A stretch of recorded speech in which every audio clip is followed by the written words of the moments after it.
Let's see. Guys, I need to turn on the light.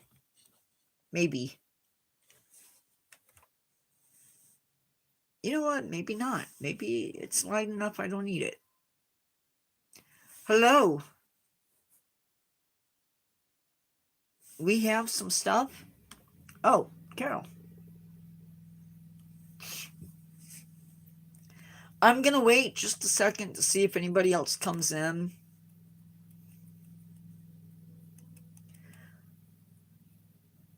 Otherwise, there's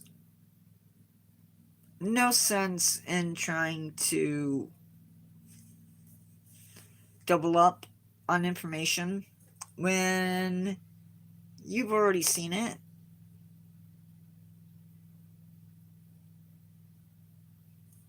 So I'm waiting for other people to come in before I really get started. Is it too dark, Carol? Or do I need the light?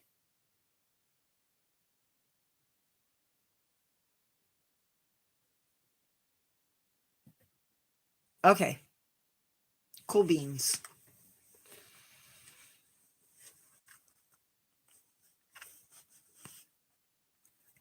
I'm going to go ahead. Hello. I don't know who else is in, but I will say hello to you.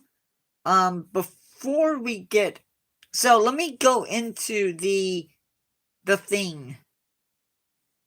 So today, my nature peeps, we are going to be talking about the impact. Hey, predecessor.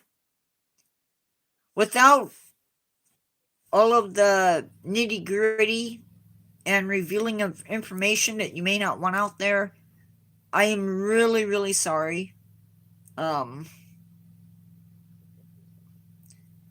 can't imagine, and I won't imagine. I'm not going to do that. But today we are talking about the impact of invasive species on our country and its native species.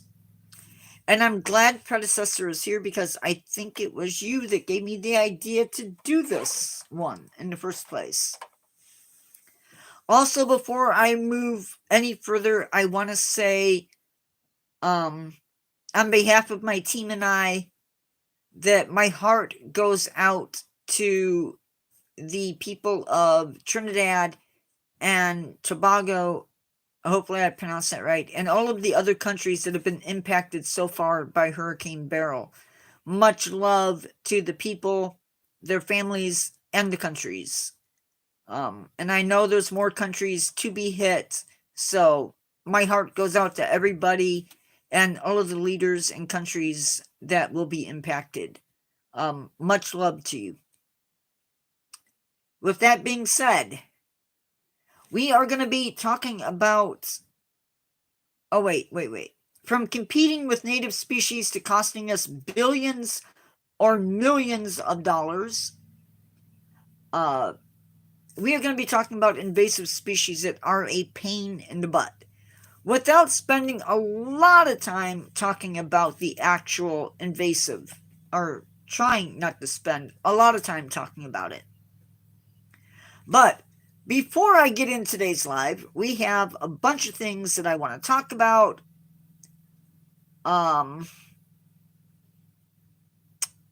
Mainly, I want to talk about Friday. Friday was horrible in my book. We had a great live, but live was pretty stinky. And I thought about it, and you'll notice that Carol has a little wrench next to her name. She is my first moderator.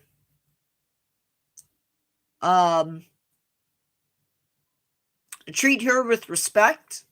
If not, I get to have what I call my fun. Nope, you got here just in time, Mandow.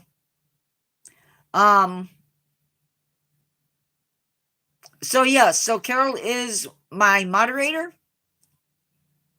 We will be communicating back and forth during all of the lives.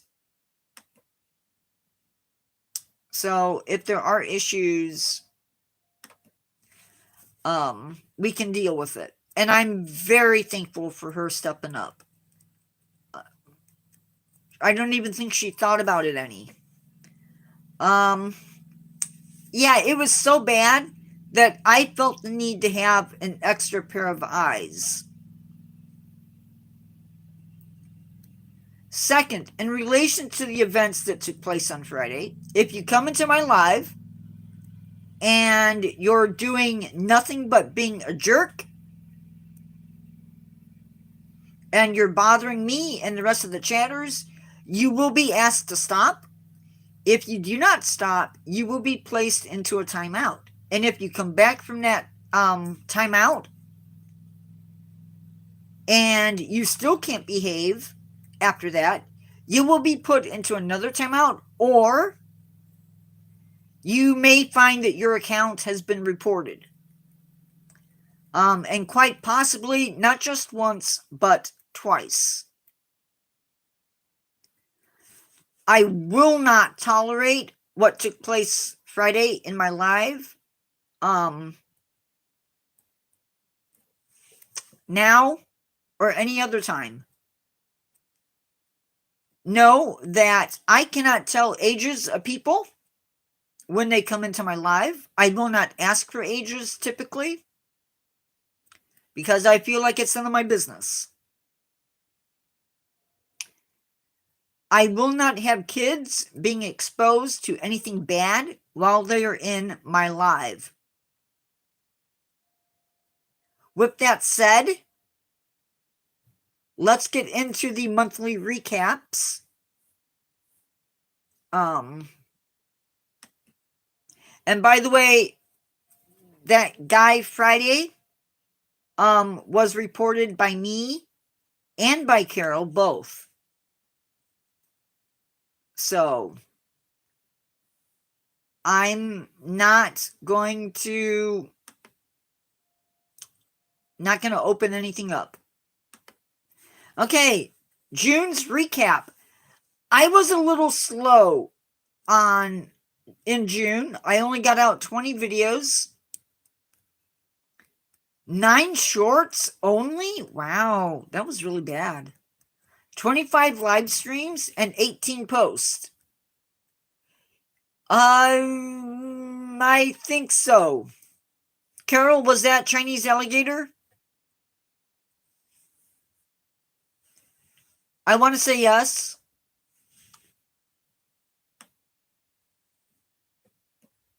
Oh, darn it.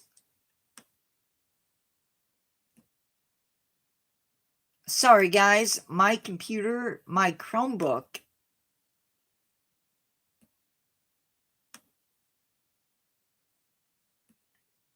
is not being behaved. Okay. So, I did a video way back on the right whale species. It was a right whale species focus. It jumped from number 15 and the number of views that it got all the way up to number 7. So, pretty cool that an older video is gaining. But may I just say that it's a whale, so I'm not surprised. People watched my channel 10.2 thousand times in June. That was 5.4 thousand more than June last year, but a major drop in May compared to May. Oh, once again,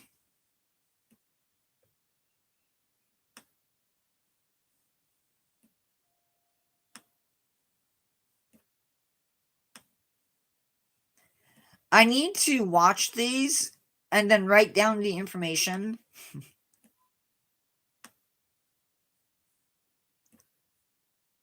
And that would speed things up. Most viewers were new to your channel in June. That's always the case. 86% were new. 14% were returning. I gotta get the light. I was thinking we could do without it. but it's getting dark. That's better. I should have had it up already, and I didn't. And I will. That's true. But that stat, lights. I didn't have my light on. They watched both recent and older uploads. 36% of the videos that people watched were new videos. 8% of them were published through January through May, and 56% were published over 6 months ago. 137 likes, 9 shares, and 33 comments in June. And now, the weekly recap is going to stink. 5 videos, 5 live streams, 7 posts, no shorts. I will be back to doing shorts this week. Eventually, anyway.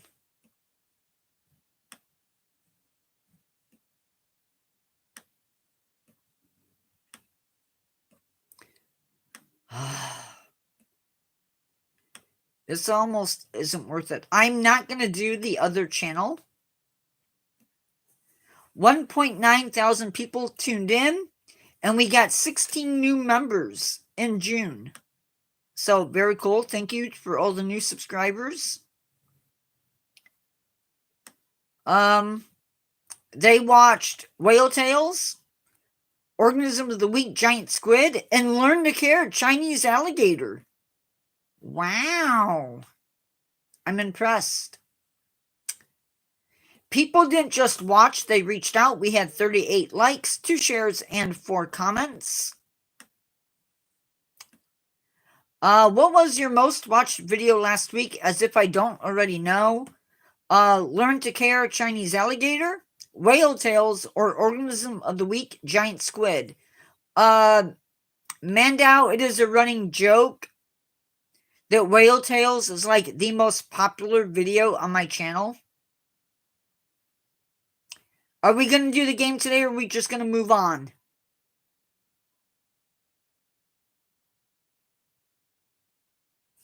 Okay, we're going to go with Whale Tales. Sorry, y'all. Yes, it was Whale Tales. It got 693 views last week. I don't get it. Okay. Usually I would go into the other channel and tell you how that one's doing, but I'm just not feeling it tonight. I really want to get into today's topic. By the way, we are sitting at 624 subscribers. So, there's that. Okay. Are we ready? An invasive species is an introduced species that has gone rogue.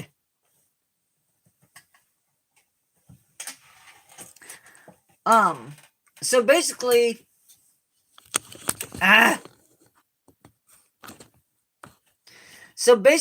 they're an animal or a plant that has become dangerous to the ecosystem. Man down must have left. Maybe. And these creatures or plants have either been deliberately released into the ecosystems that they're found in, or have been accidentally released into our country. Sometimes they come by boat, other times by other means.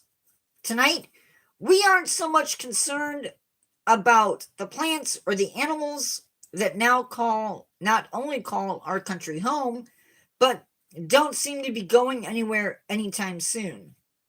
We're going to look at several points of worry that are caused by these invaders. And while I promised not to talk about the individual animals, we are going to be mentioning some, as well as some plants. First, let's talk about competition, because this is a big one. So, all of our invasive species in some way compete with the organisms that are in their communities. And then we're going to move into, are they toxic? And the concerns that come with that. And then we'll move from that to bringing species to extinction, degrading our waterways, affecting our economy, and maybe some more. So let's get into this. Now, you might be thinking, what is the big deal? Well, in many ways, it is a huge issue or issues. But let's talk about competing for resources. So sometimes animals or plants arrive into our country. And it becomes clear really quickly that they have what it takes to be survivors. Now, that is not a good thing, because when foreign animals survive in our country, or plants, not only do they survive, but they can even be aggressive or overly aggressive in some cases as they try to survive. One such of these invasive species is lake trout.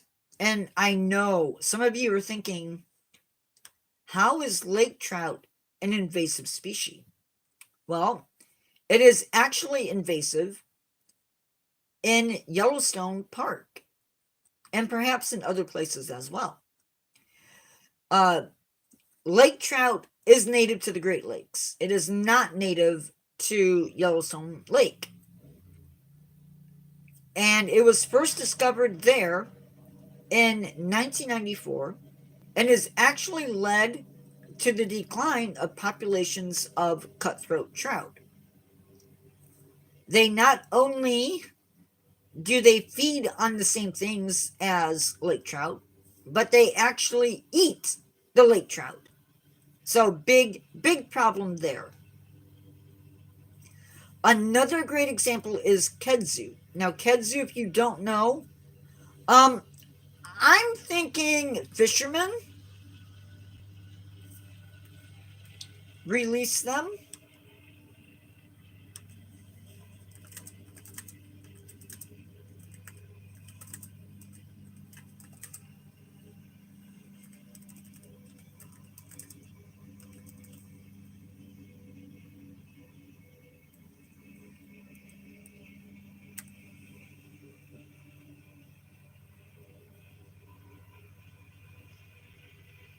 Not known. It is not known. However, it is suspected that an angler introduced them from another lake. So that, yeah, that's what I meant. I'm sorry.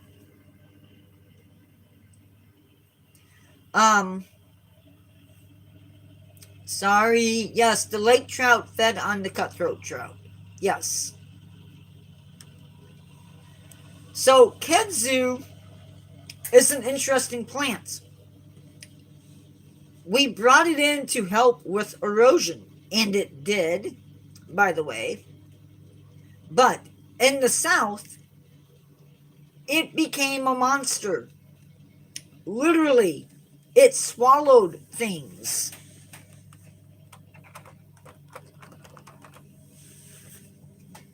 That's why you're here. It literally took over in many places in the South to the point where it covered cars, houses, trees, excuse me, and anything else that it could climb over or grow over. The problem quickly became diversity.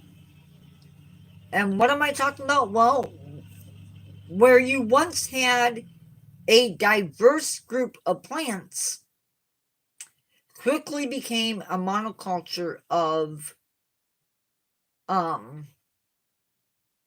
kudzu. Kudzu literally grew over everything. And you can look up pictures of kudzu. Unfortunately, I don't have pictures. Otherwise, I would show you. But, well, in a lot of places, they're working on controlling it. But it was really bad. It would block, it actually was so thick that it blocked out sunlight from reaching other plants. And so it would basically kill plants. Another plant that is quite similar to kudzu, but grows in a different place, but it's also found in the South, is water hyacinth. Has a real pretty flower. Interesting plant because it actually floats in the water.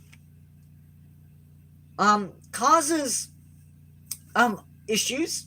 One of which is that it covers the surface of the water, reducing sunlight for the native plants that grow below it. And you know what happens when you cut off sunlight from native plants? Somebody is mowing. Sorry. Without that sunlight, the submerged plants have no choice but to die. In Florida, there is good news. The water hyacinth, I believe, is eaten by manatees. So there is that. There is some good news. Invasive species may compete for space and for food with our native animals. Another issue caused by invasive species is them eating our native species. And the animals I'm going to feature is one that is a problem, again in the South. Sorry, predecessor. The South just isn't winning today. I don't understand it. But it won't be forever. It won't be forever. But feral pigs are a major issue. Not only do they compete with native species, but they also eat native species. It is, and this is estimated, but it is believed that 6.9 million pigs live in the United States. Now I am talking, Carol, it is the South.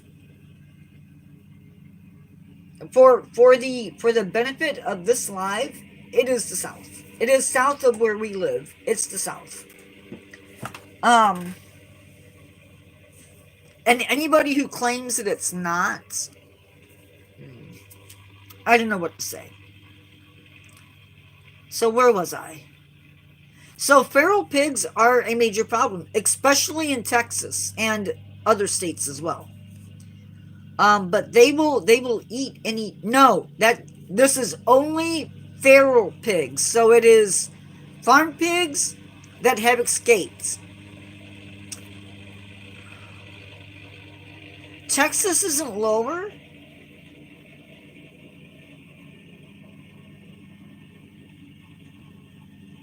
I never thought of that. And they, not only are they mean, but yeah, okay. Um, Imagine the destruction and harm that this species causes. If you know anything about pigs, mama pig protecting her babies, they'll kill you. Ooh, they will unalive you in a heartbeat. They go feral pretty quickly, is my understanding. Another invasive species that feeds on our native species is the Burmese python, the European green crab, and a whole mix of other species that I didn't even bother to look up. Now, I mentioned that introduced species sometimes lead to the extinction of species. And we're going to look at a near miss, probably. I don't know. Probably not without some work. A lot of times the treatment is capture and kill. I keep saying that word. Carol, I gotta stop saying that word. We unalive feral pigs and people eat them. That's the treatment. So, in the US, we introduced a fungus. And now, I don't know if this fungus was an intentional thing. Probably not. Probably not. But here in the United States, it wiped out half of the elm trees in the northern United States. Think about that. It wiped out half Dutch elm disease, which I believe is a bacteria. It may not be. It could be a virus, but wiped out half of the elm trees in the northern United States.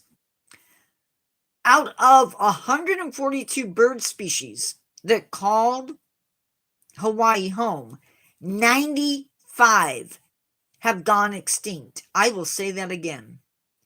Out of 142 bird species that call Hawaii home, 95 have gone extinct. Hawaii has the awful distinction of being called the bird extinction capital of the world. Introduced mosquitoes came with introduced diseases, along with other issues that have led to the death of Hawaii's native birds. But that being said, it isn't just the mosquitoes that were introduced.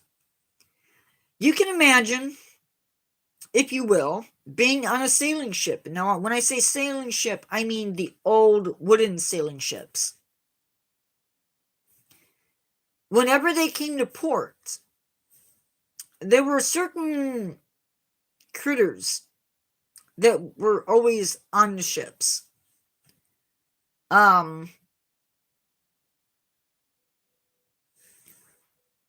When they would depart from the ship, these little guys would get off the ship and call the new place home. Hawaii got rats. No joke. Sometimes the sailors would leave goats and pigs so that on the way back, they could hunt them and get them for food. And pigs will eat anything. Rats will eat anything. I don't know about goats. So when they started doing commercial growing of sugarcane, they had issues because they had rats eating the sugarcane. So I believe they introduced snakes And to do with that, they brought in, I believe, mongooses.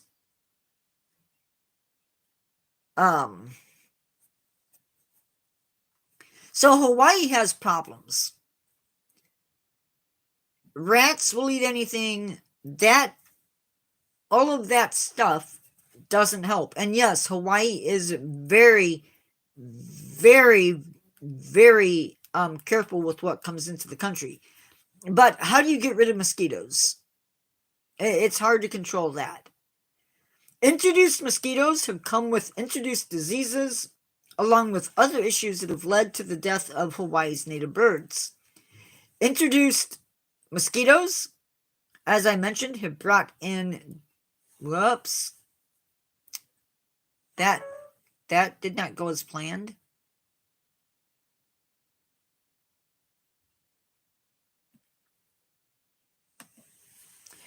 It is lots and lots of birds are endangered.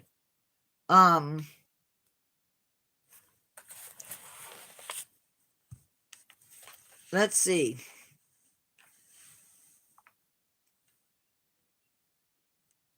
Really quick.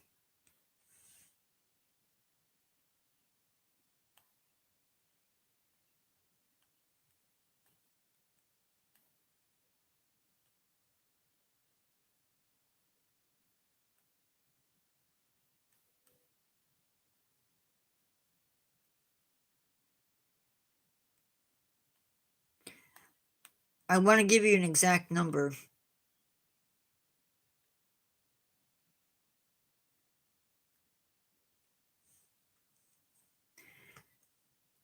Of the historically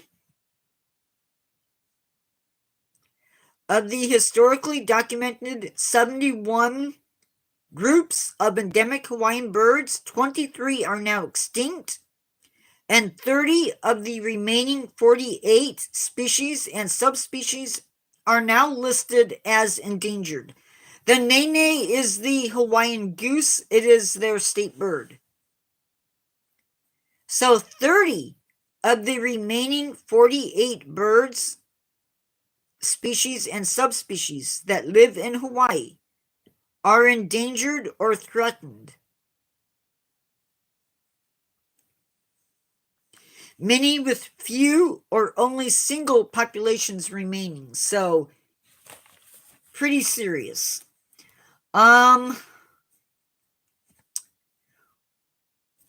Mosquitoes have introduced Zika, West Nile virus, just to name a few. West Nile first came on the scene in 1999, and it brought with it human death or illness and the death of birds, all spread by the bite of a mosquito. Now, crows and jays were the hardest hit by this virus. In my area, blue jays in my neighborhood have just now are just now really bouncing back. We would hear them, but we would never see them. And this year is the first year that I've seen them in any numbers. So, what about this toxin? Oops, sorry. What about this toxin thing? I'm coming to that.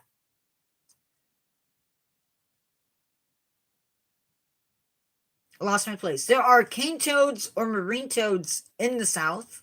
They don't belong there. They actually came from South America. And they were intentionally released.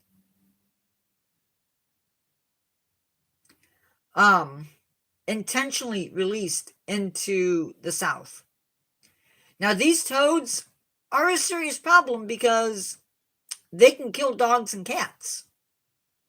They have huge poison glands.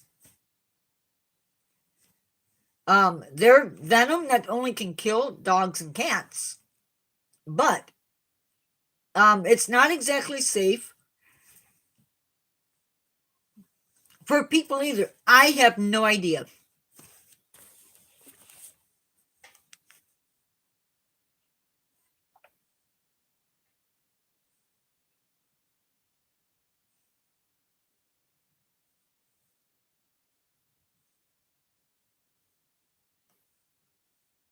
I just know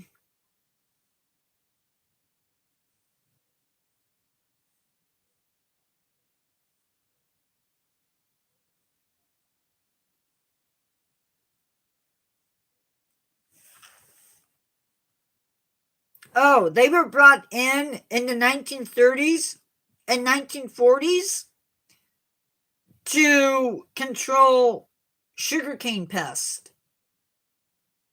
It figures, right?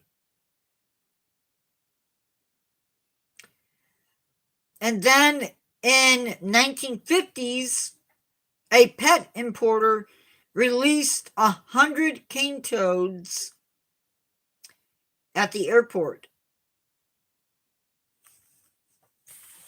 So, yeah, fun. And they're poisonous, not just to dogs and cats, but to other animals as well.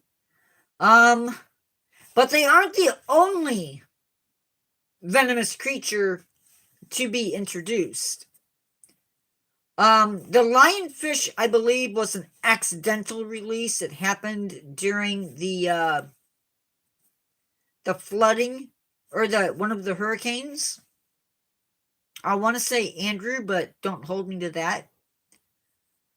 These fish were given access to the Gulf of Mexico. The lionfish has these real pretty big fins. They're pectoral fins, I believe. And they have big spines in them. Those spines deliver a venom. The good news is that we have discovered that lionfish, not only is it poisonous or venomous, but it is also edible. And you can eat it, and it is caught. Yes, Carol, they are. Hello to whoever else is in live. I can't see you, but I hope you're having a good evening. Now, I don't have time to cover every species of invasive animal, but I want to talk about one more. And then we might talk about some more depending upon time. But when I was in college, I was introduced to a certain mollusk that was invading the Great Lakes.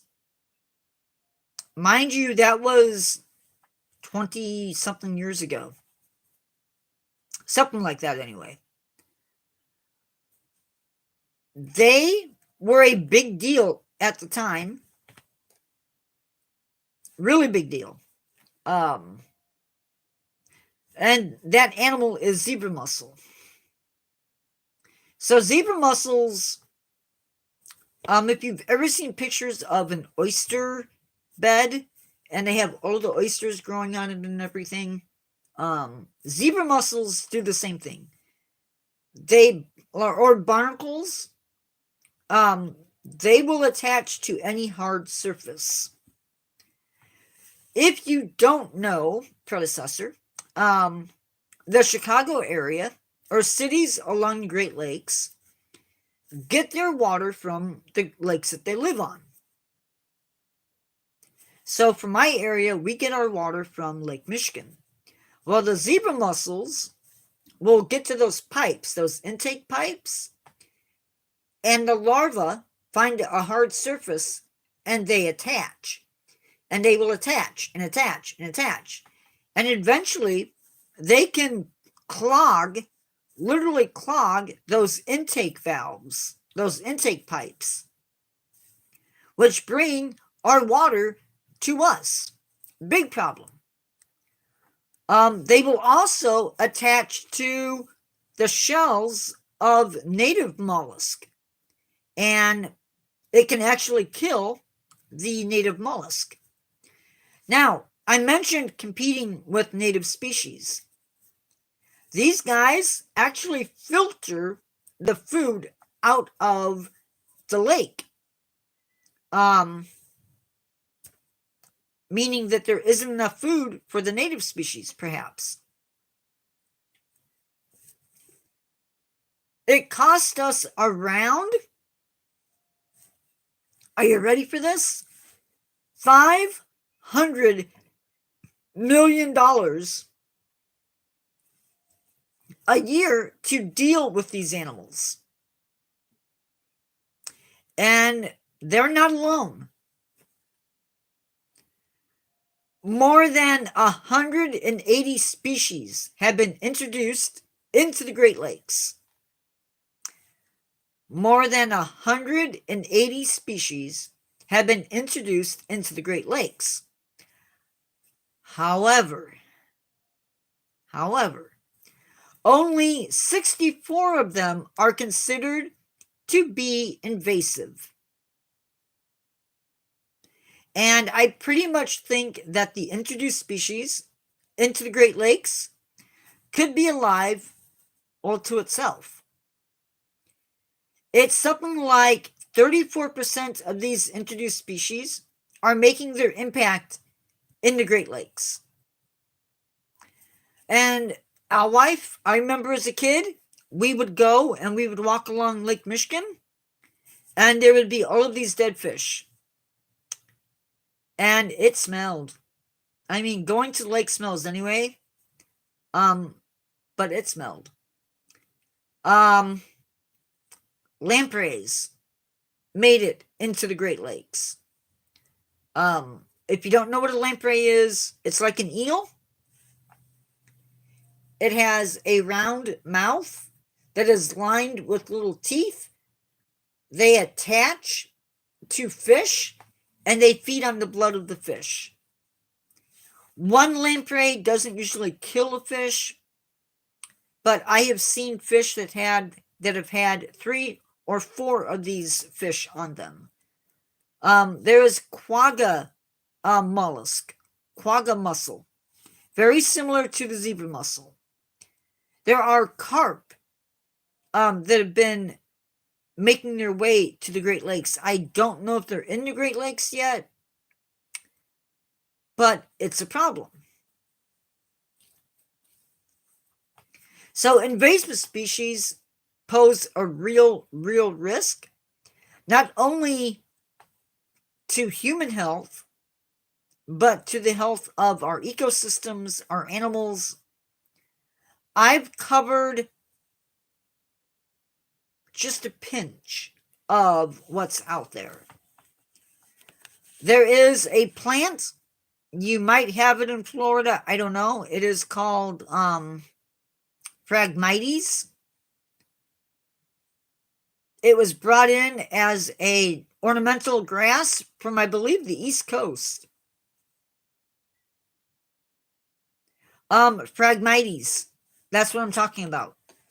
And it is basically, if there's wetlands, this plant is there.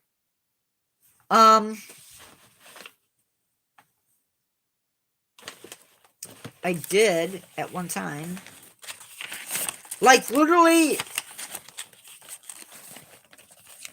cattails have been pushed out of some areas by this plant. It literally is everywhere.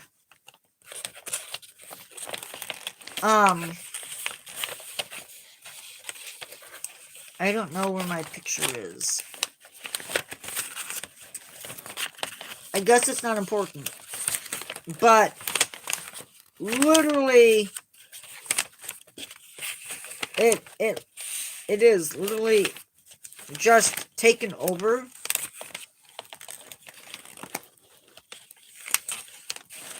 to the point where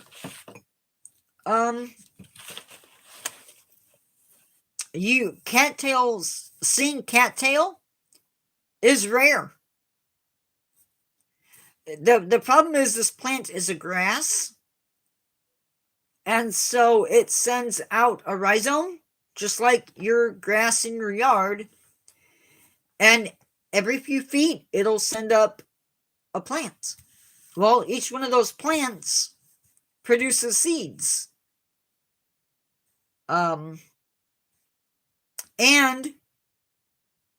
if you don't have an animal that eats that plant,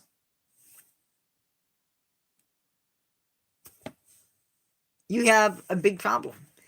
And that's the problem that we have, is we don't have animals that really eat that plant. Another plant, at least in my yard, is the Oriental bittersweet. And it was brought in, I'm assuming, for ornamental reasons. We can't get rid of it. And I don't want to use sprays to get rid of it. But it is so bad. Like, I cut it back, and a week later, I have to cut it back again. Spotted lanternfly is one that has been all over the news lately. It's a recent add into the mess. Tree of Heaven, Weeping Willow, believe it or not.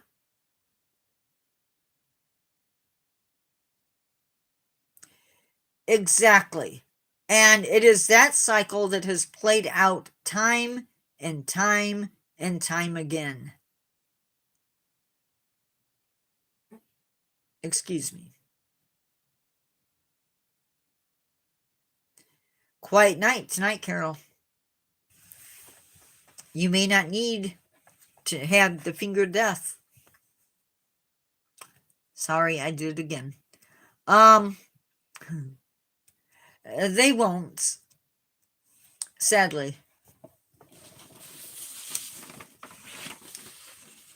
I don't have my list in front of me. Yeah. And it'll be it won't be my kids, because I don't have kids. But it will be our nieces and nephews and grandkids who inherit this mess. And believe me, it is a mess.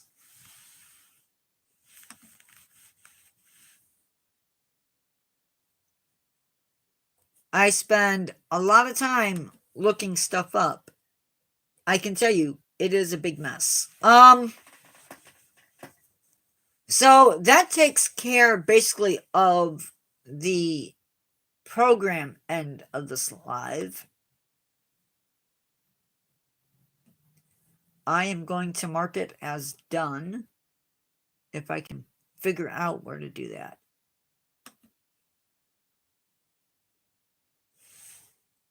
Aye. Okay. The next live is on the other channel. Nope, I have it. It is July 4th. I am going live on July 4th. It's going to be early. It is 2 p.m.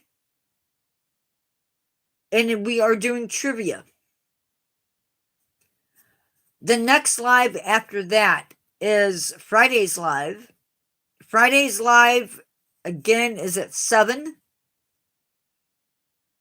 It is Exploring Nature, Venomous Arachnids, Widows, and Recluses. And we will be talking about the different species of both animals. Mainly the ones native to the United States. I could go past the ones that live outside of the United States, but I think I'll stick to the ones in the United States. Finally, we have Saturday's Live. Now, Saturday's Live is going to be Learn to Care Gray Wolf. So we'll be looking at that. And then Sunday's Live is Bigfoot, Yeti, Werewolf, Phoenix, and Charybdis. Those are, I know she does. That is my Charybdis. I believe it's Charybdis. So we'll be looking at some of my figures that aren't really animals. So that's the next 5 lives.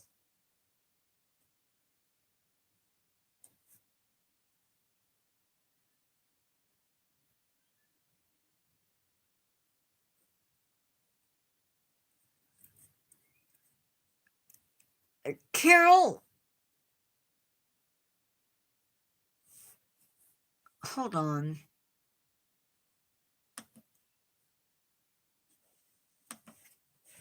Oh, sorry.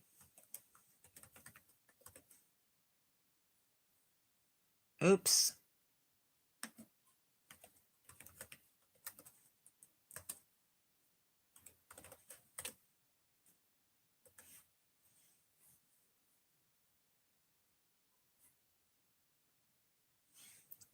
Oh, no.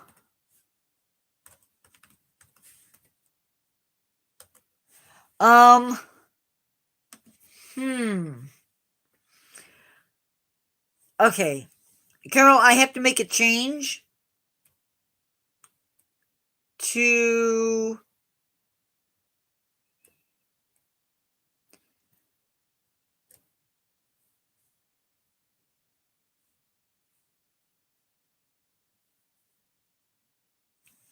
I think I need to make a change to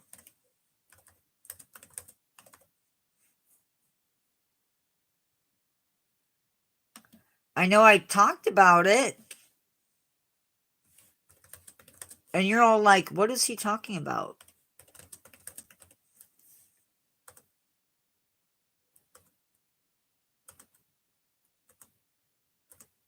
So, apparently,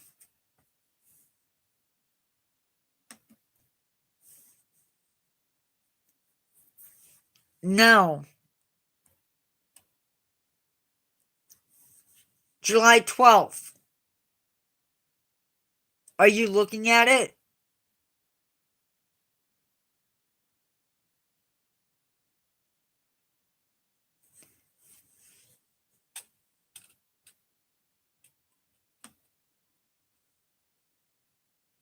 Trivia night is staying in place. The problem is we're doing Zoo to Do Honolulu Zoo, but that should be the Central Zoo.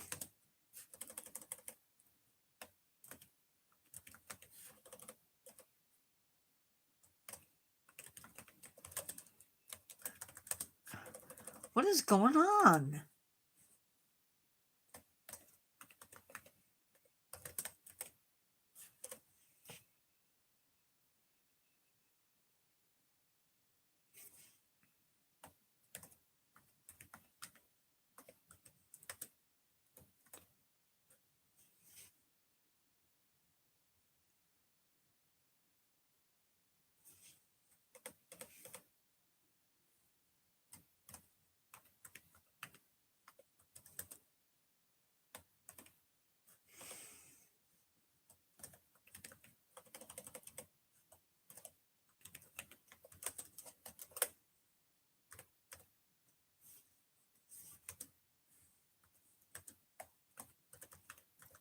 Okay, July 12th. Central Zoo in Florida.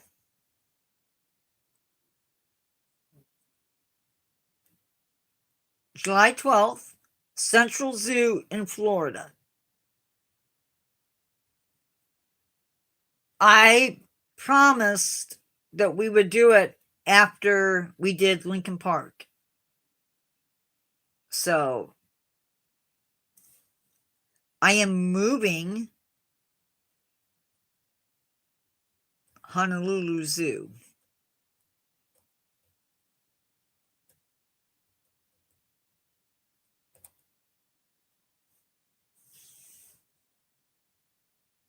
Um,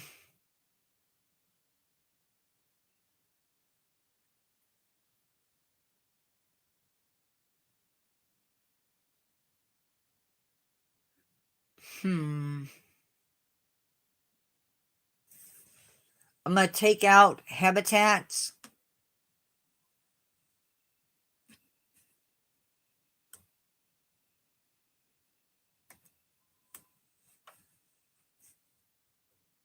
I love being able to do this.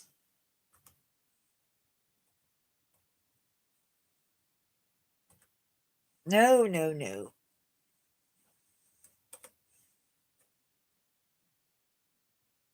No, it's not. It is not the same.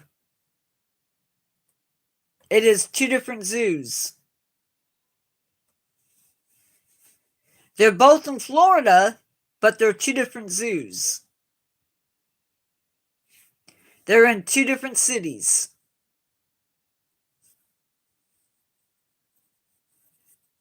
Yep.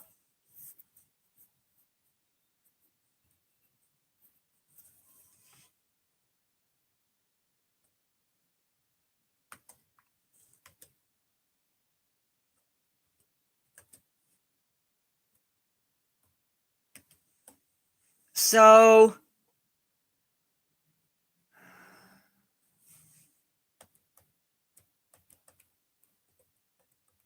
I'm still planning on doing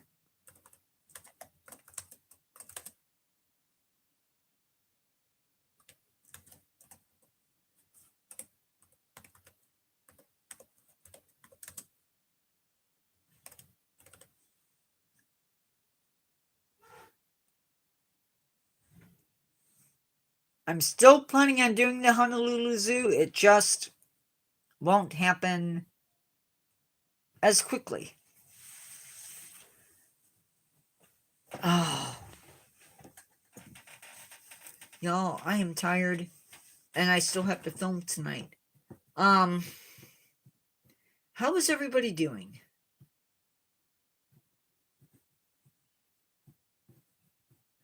I just don't want to do a whole lot of messing around and rescheduling. I hate doing that, but I did say that I would do it. So, Honolulu Zoo just got bumped. That's all. And the area that it's in, I don't even have dates for yet. I'm not tired. It's just been a long day.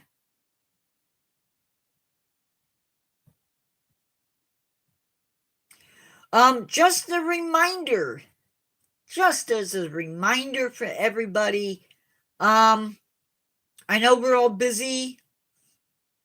I know that. But if you could pick one video a day, a video that you have not seen, and just let it play through. One video a day, that's at the most 6 minutes out of your day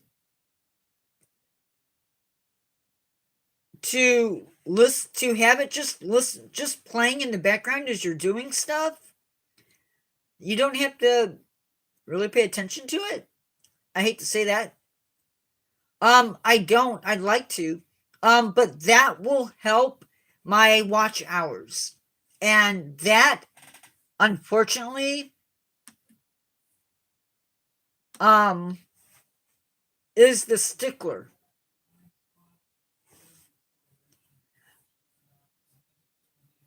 I have enough people that I could start making money off of YouTube. However, I don't have the watch hours.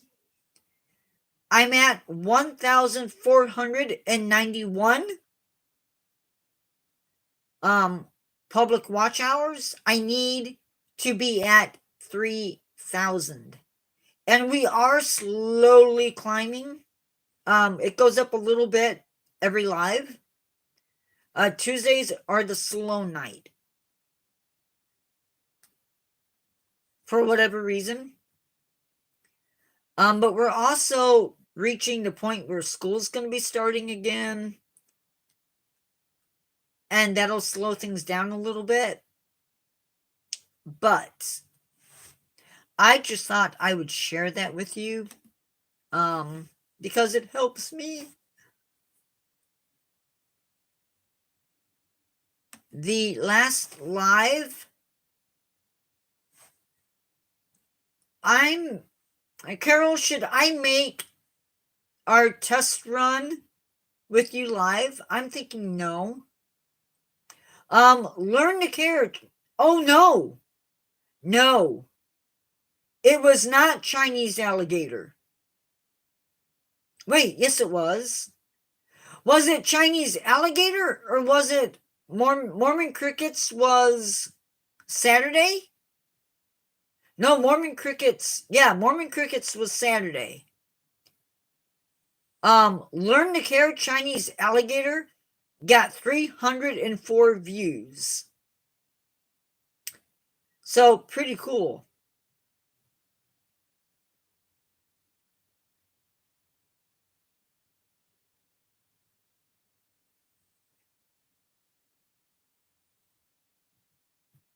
Yeah. Pretty cool. Okay, guys, we are out of time for tonight. Have a great evening. I will see you guys Friday. Don't forget to do me the favor of watching a video every day, even if you really aren't watching it. I am going to do live or do shorts or try to. Take care, y'all, and I will see you in the next one. Love you guys. Be safe. Bye-bye.